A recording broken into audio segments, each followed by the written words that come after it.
Assalamualaikum. Okay geng, so ni kena review dekat hampa.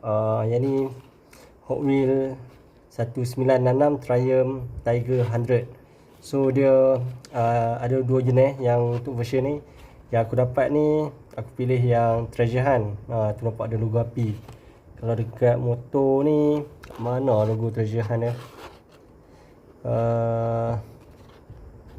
Ni dekat belakang. Nampak tu ada logo Treasure Hunt. So beza dia, kalau yang ni, kalau hijau dia metalik. Kalau yang biasa tu hijau askar. Yang ni tapi tak ada lah orang minat sangat ni kan. Tapi aku beli kan sebab aku nak rasa first time beli Treasure Hunt punya Hot Wheel lah. Yang lain semua mahal, yang ni je paling murah.